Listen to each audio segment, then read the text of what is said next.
Emperor Palpatine was the ultimate old-school baddie in a galaxy far, far away. And based on recent posters, trailers, and rumors for Star Wars: The Rise of Skywalker, Emperor Wrinkleface will be making a comeback. No. Yes.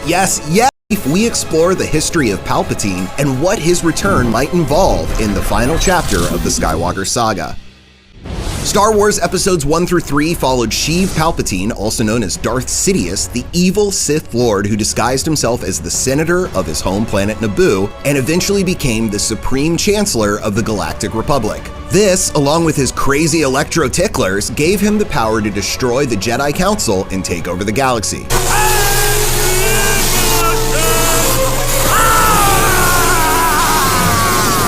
With that power, he reigned supreme over the Empire in Episodes 4 through 6, before his apprentice, Darth Vader, threw him to his shocking death. Or so we thought until we saw the first trailer for Star Wars: The Rise of Skywalker and heard this familiar cackle.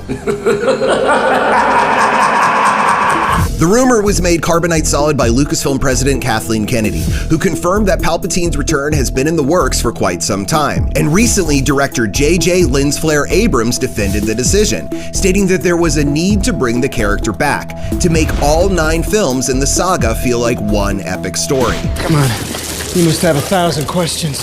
Well, actually just one question. How did Palpatine survive the deadly fall or come back to the land of the living? Though he might simply return as a Force ghost like so many dead Jedi, there are some more interesting potential answers in Star Wars Episode 3: Revenge of the Sith and the recent canon Star Wars comics. Did you ever hear the tragedy of Darth Plagueis the Wise?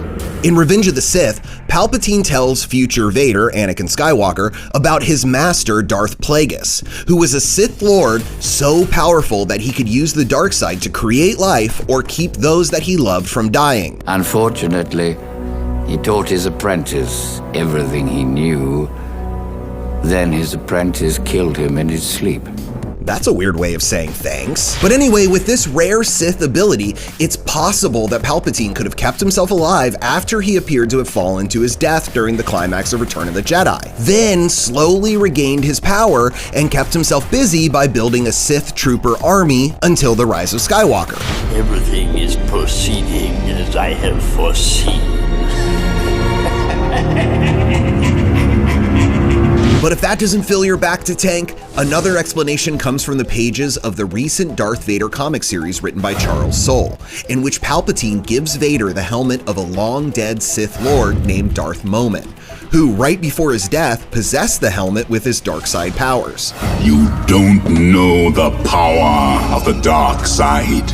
Anyone who wore Darth Momin's headgear would be overtaken by his spirit, and since Palpatine freely admitted to his apprentice that he had learned many Force secrets from studying the artifact, he could also be capable of possessing an object, maybe even Darth Vader's helmet, which is now in the private collection of everyone's favorite high-waisted emo lord, Kylo Ren.